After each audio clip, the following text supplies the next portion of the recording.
નવો ટોપિક છે આપણો નિયમિત વર્તુળમય ગતિ.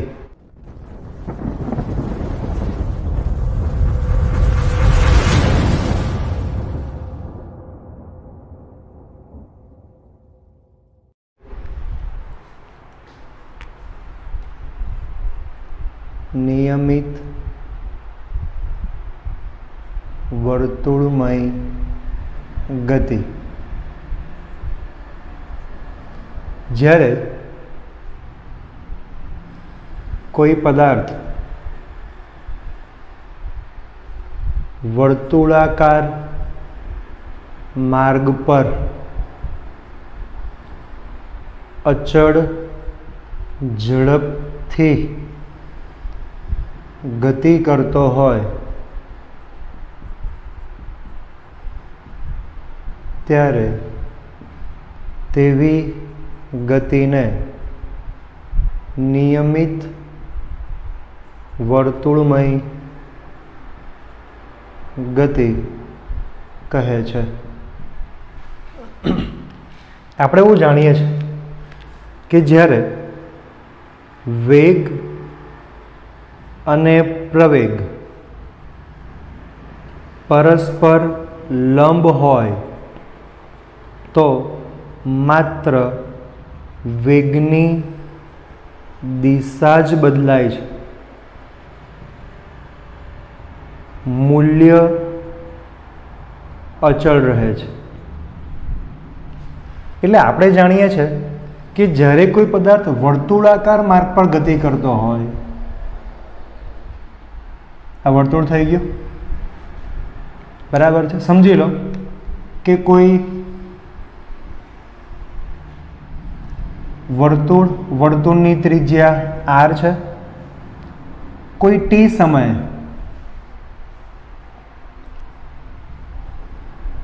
પદાર્થ p બિંદુ પર છે, ત્યાં તેનો વેગ v1 છે. ત્યાર પછી કણ t પ્લસ ડેલ્ટા t સમયે બિંદુ q પર પહોંચે છે, ત્યાં તેનો વેગ v2 છે. વેગની દિશા બદલાય છે, મૂલ્ય બદલાતું નથી. આપણે વાત કરી કે અચળ ઝડપથી ગતિ કરે છે, બરાબર. એટલે મૂલ્ય બદલાતું નથી, માત્ર દિશા બદલાય છે. માત્ર દિશા જ બદલાતી હોય તો v અને a પરસ્પર લંબ રૂપે હોય. એટલે વેગને લંબ રૂપે એટલે કયો આવે?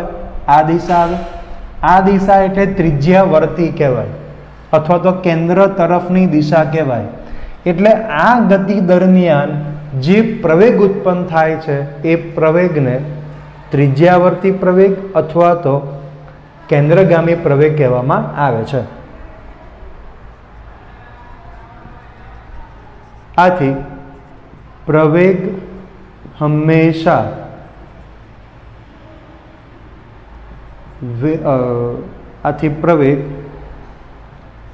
નિયમિત વર્તુળમય ગતિ દરમિયાન વેગને લંબરૂપે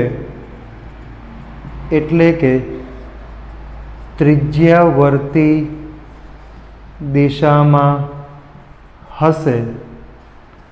તેથી આવા પ્રવેગને ત્રિજ્યાવર્તી પ્રવેગ કહે છે.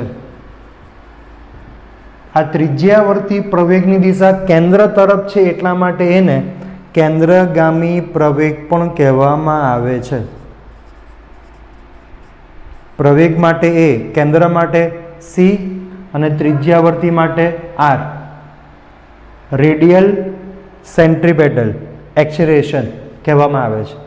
હવે આપણે આ પ્રવેગનું સમીકરણ મેળવવું છે.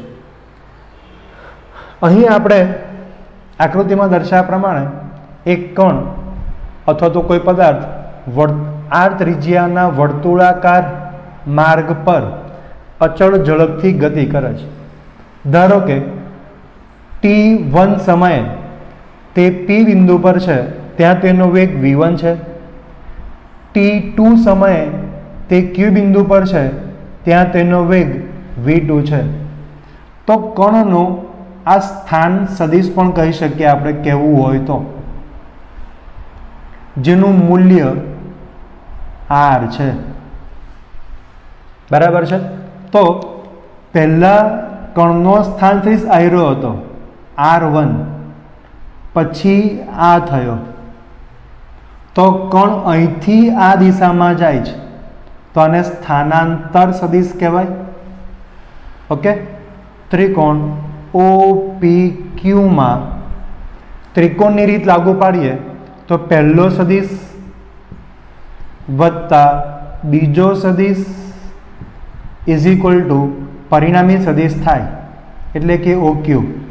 તો OP is equal two R1, PQ is equal to delta R, OQ is equal two R2. તો delta R is equal two R2 minus R1. અને શું કહેવાય? સ્થાનાંતર સદિશ. આના મૂલ્યો સરખા છે RR, પણ દિશા અલગ અલગ છે.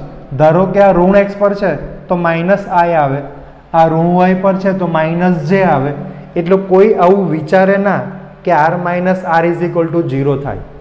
આપણે સરળતા ખાતર R લીધા છે અને આવી આકૃતિ સરળતા ખાતર લીધી છે.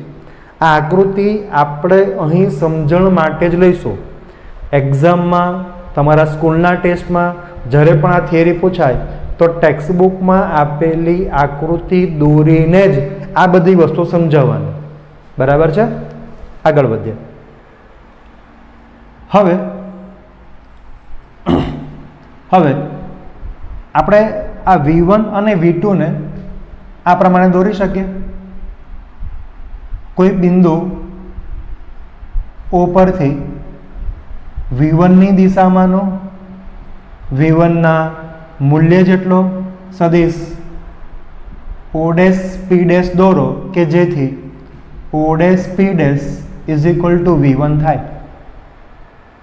હવે V2 ની દિશામાંનો V2 ના મૂલ્ય જેટલો સદિશ O'Q' દોરો કે જેથી O'Q' સદિશ ઇઝ ઇક્વલ ટુ V2 થાય. તો આ જે સદિશ છે P', Q' એ વેગનો ફેરફાર દર્શાવે છે.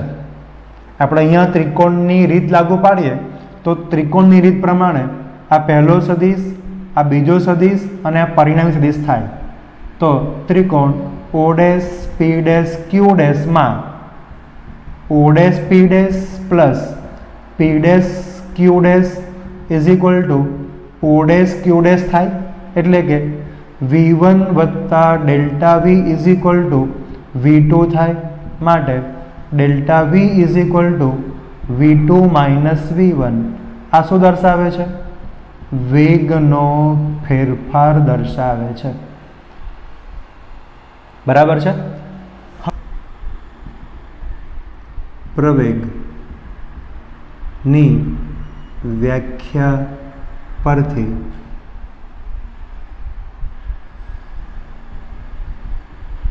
ડેલ્ટા V ભાગ્યા ડેલ્ટા T આવું આપણને મળે. હવે આ ડેલ્ટા V આપણે લાવવા છે. હવે ડેલ્ટા V લાવવા માટે જરા સમજીએ કે R અને V પરસ્પર લંબ છે. R અને V પરસ્પર લંબ છે. જો આ બે R વચ્ચેનો ખૂણો ડેલ્ટા થીટા થતો હોય તો આ બંને વચ્ચેનો ખૂણો પણ ડેલ્ટા થીટા થાય. બરાબર છે? તેથી અહીં R1 અને V1 તથા R2 અને V2 પરસ્પર લંબ છે. તેથી ખૂણો POQ સમરૂપ ખૂણો P', O'Q' થાય. બંને ખૂણા સરખા થાય. હવે બંને ખૂણા સરખા થાય તો સામેની બાજુ સરખી થાય. તો આ બંને ત્રિકોણ સમરૂપ ત્રિકોણ કહેવાય. આ પછી લખીએ આપણે. માટે ત્રિકોણ POQ અને ત્રિકોણ P', O', Q' સમરૂપ ત્રિકોણ કહેવાય અથવા એકરૂપ ત્રિકોણ કહેવાય. એકરૂપતાની શરત મુજબ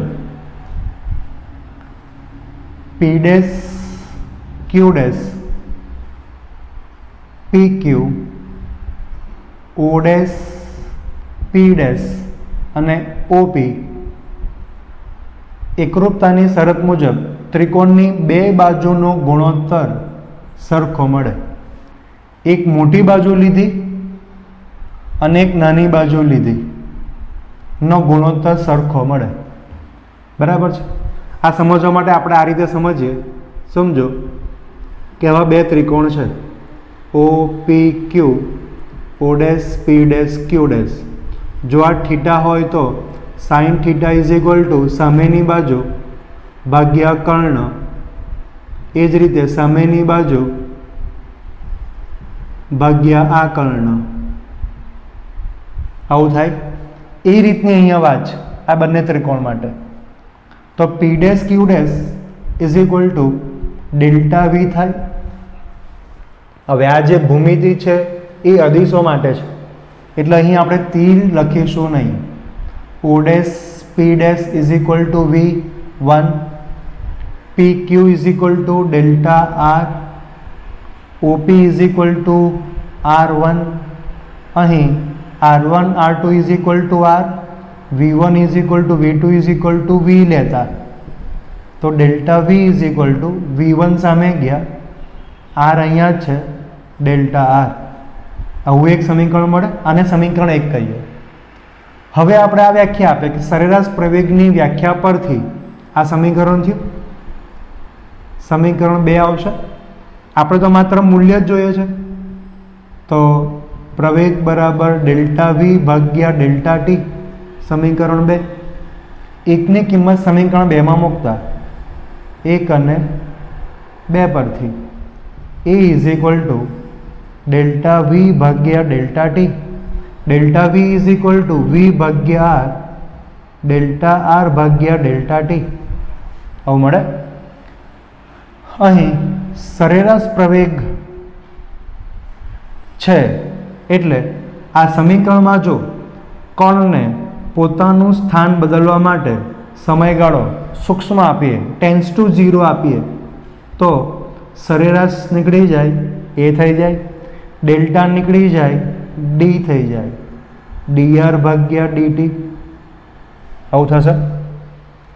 હવે અંતરનું સમયની સાપેક્ષે વિકલન વેગ મળે માટે A = V ભાગ્યા R. તો A = V² ભાગ્યા R. આપણને જે પ્રવેગ મળે છે પ્રવેગ ત્રિજ્યાવર્તી પ્રવેગ મળે છે એટલે AR = V² ભાગ્યા R. આ સમીકરણ આપણને મળ્યું. બરાબર છે.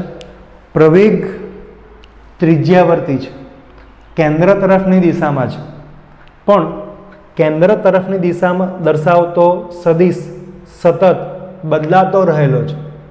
દિશા કેન્દ્ર તરફ છે, દિશા સમાન છે, પણ દિશાને દર્શાવતો સદિશ સતત બદલાય છે. એટલા માટે ત્રિજ્યાવર્તી પ્રવેગને સદિશ વડે દર્શાવી શકાશે નહીં. બરાબર છે. ત્રિજ્યાવર્તી પ્રવેગે સતત બદલાતો જતો સદિશ છે, ફરતો સદિશ છે. બરાબર છે. આપણે કેન્દ્રગામી પ્રવેગ અથવા તો ત્રિજ્યાવર્તી પ્રવેગનું સૂત્ર A = V²/R મેળવ્યું. હવે આ સમીકરણમાં રેખીય વેગ અને કોણીય વેગ વચ્ચેનો સંબંધ મેળવી આ સંબંધ ત્રિજ્યાવર્તી પ્રવેગના સમીકરણમાં મૂકીને રેખીય પ્રવેગ અને કોણીય વેગ વચ્ચેનો સંબંધ મેળવવો છે. ઓકે.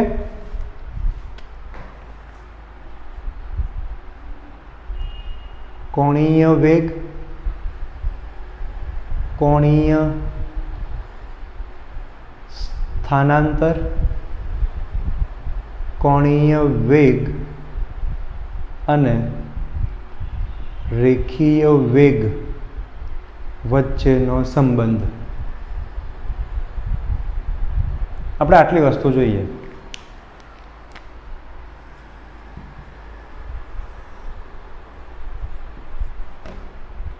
ધારો કે કોઈ કણ વર્તુળાકાર માર્ગ પર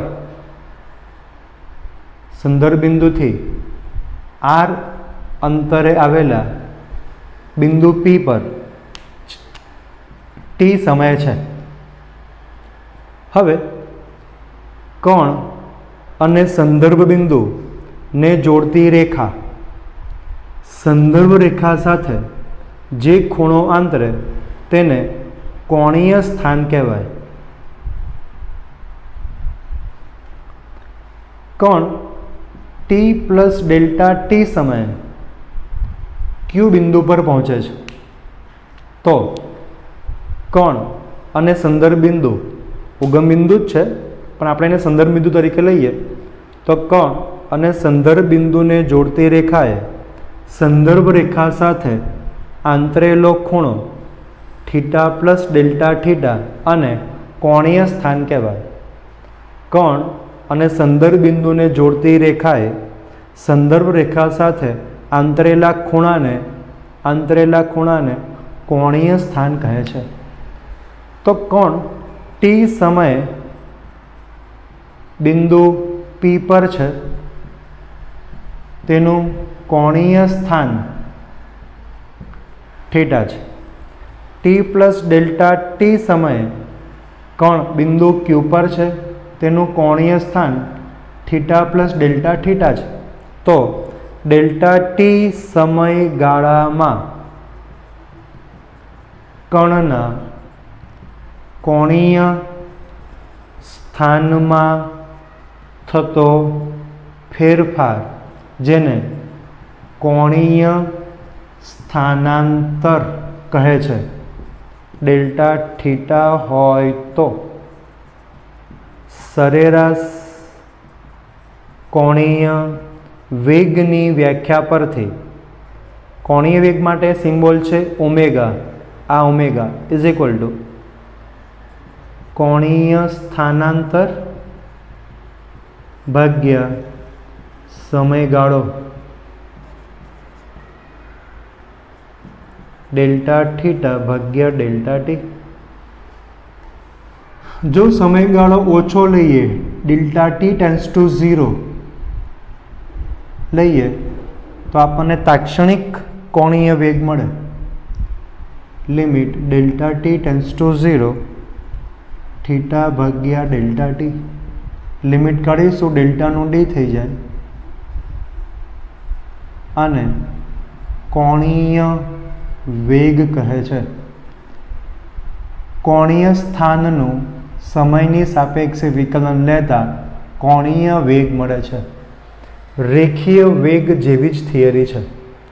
રેખીય વેગમાં સ્થાન અથવા સ્થાનાંતર આવતું હતું, અહીંયા કોણીય સ્થાનાંતર આવે છે.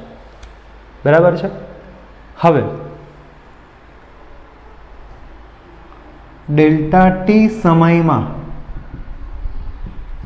કણે કાપેલું રેખીય અંતર કેટલું તો કે કણ અહીંથી એમ જાય છે તો આને શું કહેવાય?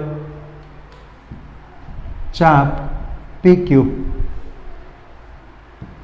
ખૂણાની રેડિયનમાં વ્યાખ્યા ખૂણો બરાબર આ ખૂણો થયો ડેલ્ટા થીટા, આટલું ઓછા આટલું is equal to delta theta. ખૂણો બરાબર ચાપ ભાગ્યા ત્રિજ્યા આપણે r લઈએ તો ચાપ PQ is equal to delta theta into r થાય. રેખીય ઝડપ v ઇઝ ઇક્વલ ટુ અંતર ભાગ્યા સમયગાળો. ડેલ્ટા ટી સમયમાં કાપેલું અંતર કેટલું? ચાપ PQ જેટલું. તો ચાપ PQ is equal to delta theta into r સમયગાળો ડેલ્ટા ટી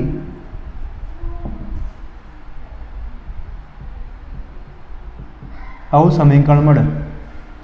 હવે જો આપણે આ સમીકરણમાં limit delta t tends to 0 લઈએ તો સરેરાશ નીકળી જાય. લિમિટ કાઢીએ તો ડેલ્ટાનું ડી થઈ જાય. dr ભાગ્યા D theta is equal two omega મળે, જે રેખીય વેગ અને કોણીય વેગ વચ્ચેનો સંબંધ છે. વેગ અને ઝડપમાં આટલો જ ફરક છે, તીર ના હોય તો એને ઝડપ કહેવાય. એટલે આને જો આપણે સદિશ તરીકે દર્શાવવું હોય તો અહીંયા તીર લખવું પડે, પણ અહીંયા એમ જ તીર લખાશે નહીં. આ રેખીય વેગ અને કોણીય વેગ વચ્ચેનો અદિશ સંબંધ છે.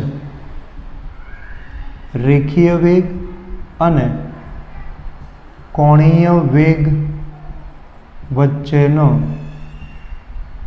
અદિશ સંબંધ છે, એટલે ઉપર તીર નથી. તો આ જ થિયરી ચેપ્ટર 7માં ફરી પાછો ભણીશું. ત્યાં અદિશ સંબંધ પણ આવશે અને સદિશ સંબંધ પણ આવશે. બરાબર છે. અહીં હવે આપણે કેન્દ્રગામી પ્રવેગની વાત કરીએ. કેન્દ્રગામી પ્રવેગનું સમીકરણ છે AC is equal to v square ભાગ્યા આર. વીની કિંમત મૂકીએ, v is equal to r omega. Square છે, એક આર જાય તો સમીકરણ આવું થાય. બરાબર છે. હવે કોણીય ઝડપ ઓમેગા ઇઝ ઇક્વલ ટુ ઝડપ બરાબર અંતર ભાગ્યા સમય. તો કોણીય ઝડપ બરાબર કોણીય અંતર ભાગ્યા સમય. એક પરિભ્રમણ પૂર્ણ કરતા લાગતો સમય એને આવર્તકાળ કહેવાય. એક પરિભ્રમણ પૂર્ણ કરે એટલે કે એક વર્તુળ આવે તો એક વર્તુળમાં 2π રેડિયન ખૂણો બને 360 ડિગ્રી. તો 2π રેડિયન એક વર્તુળ ભાગ્યા એક વર્તુળ એટલે કે એક દોલન પૂર્ણ કરતા લાગતો સમય એટલે આવર્તકાળ. તો ઓમેગાની આ કિંમત મૂકીએ. બીજું, આવર્તકાળના વ્યસ્તને આવૃત્તિ કહેવાય. આ આપણે કિંમત મૂકીશું તો r omega is equal to આ સમીકરણમાં મૂકીએ તો 4π² ભાગ્યા t² થાય. જો આપણે આ સમીકરણમાં મૂકીએ તો 4π² f² ઇન્ટુ આર થાય. હવે કેન્દ્રગામી બળ F ઇઝ ઇક્વલ ટુ દળ અને કેન્દ્રગામી પ્રવેગ. કેન્દ્રગામી પ્રવેગ સાથે દળ ગુણવામાં આવે તો F is equal two ma પરથી કેન્દ્રગામી બળ આપણને મળી શકે છે. તો કેન્દ્રગામી પ્રવેગ v² ભાગ્યા r આ સમીકરણ મળે. આ જે કેન્દ્રગામી બળ છે એ સીધું લાગતું નથી. કોઈક બળ હોય છે જે કેન્દ્રગામી બળ તરીકે વર્તે છે. જેવી રીતે સૂર્યની ફરતે પૃથ્વી ગોળ ગોળ ફરે છે, તો પૃથ્વીનું ગોળ ગોળ ફરવાનું કારણ શું? તો કે સૂર્ય અને પૃથ્વીનું ગુરુત્વાકર્ષણ બળ. તો જરા સમજો, વિચારો કે સૂર્ય પૃથ્વી પર ગુરુત્વાકર્ષી બળ લગાડતું હોય તો પૃથ્વી સૂર્યમાં જતી કેમ નથી રહેતી? એ ફર્યા જ કેમ કરે છે? બરાબર છે. તો એને ફરવા માટે જે જરૂરી કેન્દ્રગામી બળ છે mv²/r એ કોણ પૂરું પાડે છે? સૂર્ય અને પૃથ્વી વચ્ચે લાગતું ગુરુત્વાકર્ષી બળ પૂરું પાડે છે. કેવી રીતે થાય છે એ આપણે ગુરુત્વાકર્ષી બળ ચેપ્ટર 8માં જોઈશું કે ખરેખર અહીંયા શું થાય છે, કેમ એ અંદર નથી આવી જતી. બરાબર છે.